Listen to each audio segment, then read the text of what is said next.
Hello students, बेटा हम type 1 और टाइप 2 के बारे में बात कर चुके हैं डायमेंशनल एनालिसिस में। एक बार मैं फिर से रिवाइज करवाता हूँ आपको। टाइप 1 में हमने चेक द करेक्टनेस किया था। जो भी हमें इक्वेशन गिवन है उसकी करेक्टनेस को हमें चेक करना है कि लेफ़्ट साइड जो है वो राइट हैंड साइड के इक्वल है या नहीं है, और वो हमने डायमेंशनली चेक किया था, जिसमें दोनों तरफ का डायमेंशन लिखे थे हमने।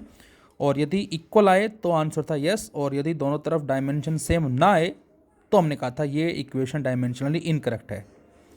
और सेकंड जो टाइप थी उसमें कोई एक क्वांटिटी किसी दूसरी क्वांटिटीज़ पे डिपेंड करती है, और डायमेंशनल एनालिसिस की हेल्प से हमें एक फॉर्मूला जो है ड्रॉ करना है। Now we have type third, जो कि टाइप सेकंड से भी मैच करती है। जैसे टाइप थर्ड में बेटा हमें गिवन है, suppose the unit of force, energy and velocity are 10 newton, 100 joule and 5 metre per second. Force दे रखा है बेटा 10 newton, energy is 100 joule and velocity is 5 metre per second. Then find the units of length, mass and time. तो हमें length की, मास की और time की वैल्यू जो है वो इन तीनों के थ्रू फाइंड आउट करनी है। तो बच्चों, इसको करने का जो पहला मेथड है जो आपको आई थिंक ईजी लगेगा वो है, फोर्स हमें दे रखा है कितना, 10 Newton, and the dimensional formula for the force is MLT-2. Second one is energy is 100 joule, and the dimensional formula for the energy is ML2T-2. And third one is velocity, that is LT-1 equal to 5. इसको first माना, इसको second और इसको third. अब आप ये सोचें कि इन तीनों में से किस दो को आपस में डिवाइड करने से हमें लेंथ, मास या टाइम मिल सकता है। तो यदि हम फर्स्ट और सेकंड को डिवाइड कर दें तो क्या मिलेगा, देखे जरा। m से m कैंसिल आउट हो जाएगा, T-2 से T-2 कैंसिल आउट, एक L से एक L कट जाएगा। So we dividing first and second, तो हमें मिलेगा बेटा 1/L जो है राइट साइड में 10/100, दैट इज़ 1/10, और क्रॉस मल्टीप्लाई कर दें so we get L equal to 10 metre. तो फर्स्ट आंसर मिल गया, L की वैल्यू आ गई बच्चों, 10 मीटर आ गई। अब यदि इस L को रख दें हम यहाँ पर थर्ड इक्वेशन के अंदर, ध्यान से देखें, यदि हम इस L को बेटा रखते हैं इक्वेशन नंबर थर्ड के अंदर यहाँ, तो ये है LT-1 है, मतलब L की जगह रखा 10 और T-1 को नीचे ले आए, तो क्या बचेगा, ये 10 अपॉन में T इक्वल टू 5, और ये 5 से 10 कट के 2 बचेगा, T को उधर ले गए तो T कितना आ गया, 2 सेकेंड, तो L आ गया, T आ गया। और अब इस L और T की वैल्यू को चाहे तो आप फर्स्ट में रख दो और चाहे आप सेकंड में रख दो, किसी भी एक में रख दो। आप इस L और T की वैल्यू को किसी भी एक में पुट कर सकते हैं, आइदर फर्स्ट और सेकंड। तो वहाँ से हमें क्या मिलेगा बेटा, M मिल जाएगा। देखें यहाँ पर L को हमने रखा कितना, 10, यहाँ 10 आ गया, T-2 को नीचे ले आया, T स्क्वायर बन गया, दैट इज़ 2 का स्क्वायर बन गया, तो 10 अपॉन में 2 का स्क्वायर 4, और इधर 10 से 10 कट गया, 4 को उधर ले गए, तो मास कितना आ गया, 4 किलोग्राम। तो बेटा इनको आप देख के ये पता करना है कि इनमें से किन को आपस में मल्टीप्लाई या डिवाइड करने से हमें कोई भी एक फैक्टर मिल सकता है।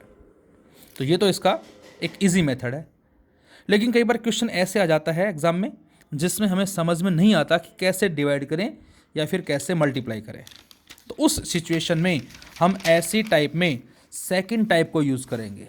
जैसे सेम क्वेश्चन था, फोर्स गिवन है, एनर्जी गिवन है और वेलोसिटी गिवन है, मास बताना है, लेंथ बतानी है, एज वेल एज टाइम बताना है। तो हम ये लिखेंगे कि मास जो है वो इन पैरामीटर पे डिपेंड करता है, और अब इन तीनों पे क्या मानेंगे बच्चों, हम ABC, और अब उसी तरह से सोल्व करेंगे इसको।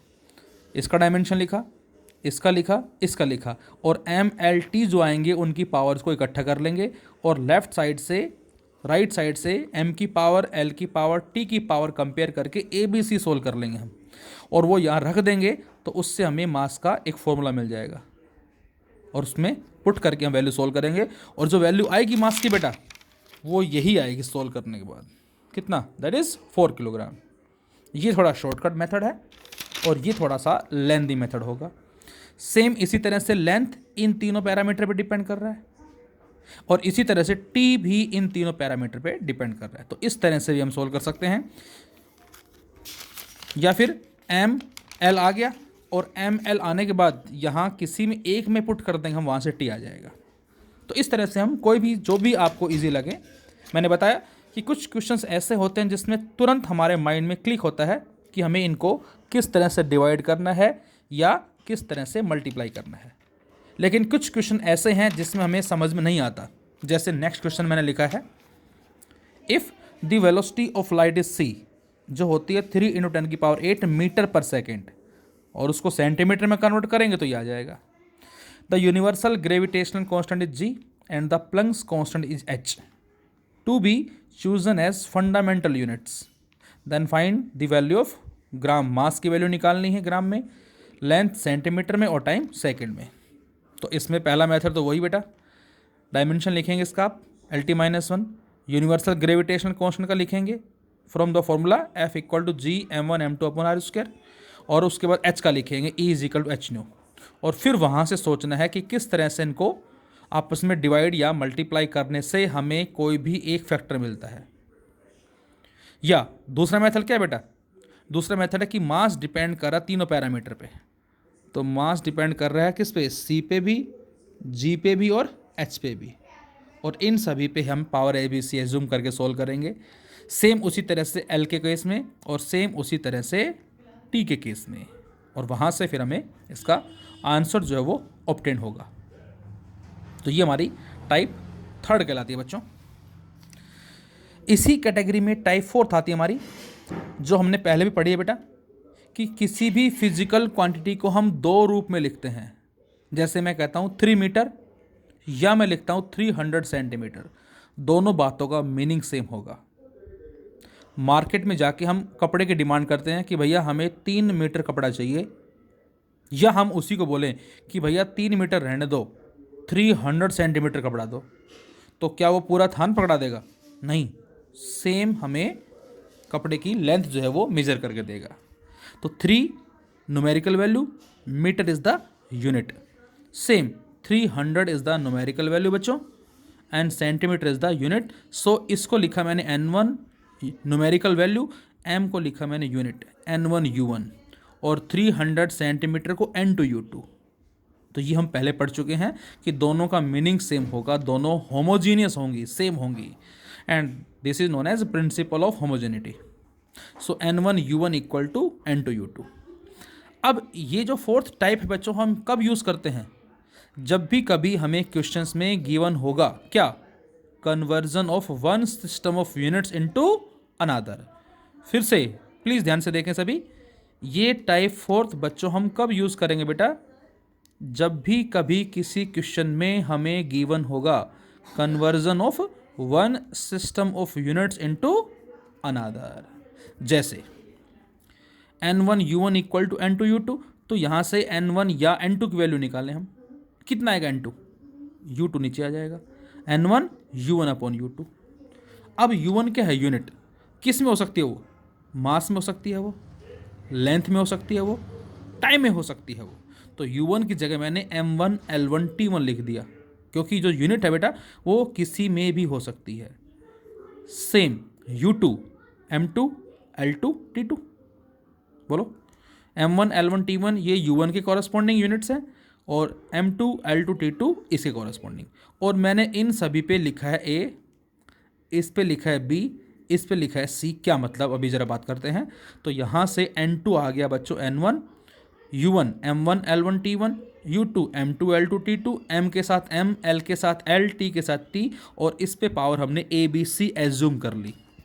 जैसे मैंने क्वेश्चन लिया क्या, convert an energy of 1 joule into ergs. हमें जो एनर्जी है जो कि 1 जूल है उसको अग्स में कन्वर्ट करना है। बच्चों जूल जो है बेटा ये हमारे पास एनर्जी की MKS यूनिट कहलाती है, और CGS यूनिट जो कहलाती है वो अर्ग कहलाती है। तो इसका मतलब बड़े सिस्टम से छोटे सिस्टम में हमें कन्वर्ट करना है। तो पहले ज़रा ये बताओ आप कि what is the dimensional formula for the energy, that is ML2T-2। तो मैं आपसे कहूँ यहाँ बताओ एनर्जी के डायमेंशनल फॉर्मूले में M की पावर कितनी है बच्चों? 1। अब यहाँ पर ये M है, तो जो A है बेटा ये हम 1 लेंगे। यहाँ L की पावर कितनी है? 2, और यहाँ L1/L2 क्या है? B, तो यहाँ हम B की जगह क्या रखेंगे बच्चों? 2 रखेंगे। यहाँ टाइम T1/T2 C है, यहाँ T कितना -2, तो C की जगह क्या लिखेंगे हम -2। हो सकता है किसी क्वेश्चन में हमें एनर्जी की जगह सपोज फोर्स दे देता, तो हम क्या लिखते, फोर्स ML/T-2, वहाँ M की भी 1 L की भी 1, तो फिर ये दोनों 1 1 आते, A और B, और C की जगह -2। हो सकता है यहाँ एनर्जी की जगह पावर गिवन होता, तो पावर में वर्क अपॉन टाइम, ML/T-2/T, तो ML/T-3 बनता है, तो ये 1, ये 2, ये -3। तो इसके हिसाब से हमें पता लगेगा ABC। अब ज़रा देखिए आगे, MKS इंटू CGS सिस्टम, तो हमने माना N1 जो है वो क्या है बेटा 1 जूल, और N2 क्या है नंबर ऑफ अर्ग्स जो हमें कन्वर्ट करने हैं। Now mass 1 kilogram, length 1 metre, time 1 second, ये हमारे पास MKS के कॉरस्पॉन्डिंग है, और CGS के corresponding M2 1 gram, L2 1 centimetre, T2 1 second. इसके अलावा भी क्वेश्चंस मिलेंगे हमें थोड़े से अलग टाइप में, बात करेंगे वो भी ज़रा हम। तो यहाँ से अब इन सभी की वैल्यूज़ को रख दें हम इस फॉर्मूले के अंदर बच्चों। तो N1 की जगह रखा मैंने 1, M1 की जगह बेटा 1 किलोग्राम रखा, M2 की जगह 1 ग्राम, L1 की जगह 1 मीटर, L2 की जगह 1 सेंटीमीटर, टाइम सेकंड है। और ये ध्यान रखना आपको, ये मैंने 1 2 -2 क्यों लिखा, क्योंकि एनर्जी का डायमेंशनल फॉर्मूला ML/T-2 होता है बेटा, ये 1 ये 2 -2। और अब बच्चों हम इस 1 किलोग्राम को 10⁻³ ग्राम से रिप्लेस कर सकते हैं, क्योंकि अब हमें इनको कैंसिल आउट करने के लिए सेम बनाना पड़ेगा। 1 मीटर को मैंने क्या लिखा 10⁻² सेंटीमीटर, और इससे ये कैंसिल आउट, इससे ये कैंसिल आउट, और यहाँ 10⁻², 10⁻4 और 3 ये है बेटा, और जिनके बेस बराबर हैं उनकी पावर जुड़ जाएंगी। तो N2 कितना आ गया 10⁻7 आ गया, और N2 था क्या नंबर ऑफ अर्ग्स, तो इसका मतलब 1 जूल में 10⁻7 अर्ग्स होते हैं। इसी तरह से एक क्वेश्चन मैंने और लिया, कन्वर्ट 1 न्यूटन जो कि फोर्स है इनटू डायंस। फोर्स जो हमारा 1 न्यूटन है इसको डायंस में कन्वर्ट करना है। सेम फॉर्मूला लिया बेटा हमने, वही N2 = N1 and all values same. अब इस बार N1 क्या होगा 1 न्यूटन, N2 क्या होगा बच्चों नंबर ऑफ डायंस, M1 वही same 1 kilogram, L1 1 metre, T1 1 second, M2 1 gram, L2 1 centimetre, T2 1 second. अच्छा इस बार ABC क्या होगा, तो आंसर इस बार फोर्स है बेटा, और फोर्स का डायमेंशनल फॉर्मूला क्या होता है ML/T-2, तो M की पावर 1 L की पावर 1 ML/T-2, ML1T-2, ठीक है, और टाइम की पावर -2। और अब 1 किलोग्राम की जगह 10⁻³ ग्राम आ गया, और 1 मीटर की जगह 100 सेंटीमीटर आ जाएगा। इस बार पावर 1 1 है, तो 10⁻³ एज इट इज़ और 10⁻2 एज इट इज़, तो 3 × 2 दैट इज़ 10⁻5। तो N2 का मतलब जो मैंने लिखा नंबर ऑफ डायंस, तो 1 न्यूटन में 10⁻5 डायंस होते हैं। इस तरह से आगे भी हम आगे करेंगे क्वेश्चंस।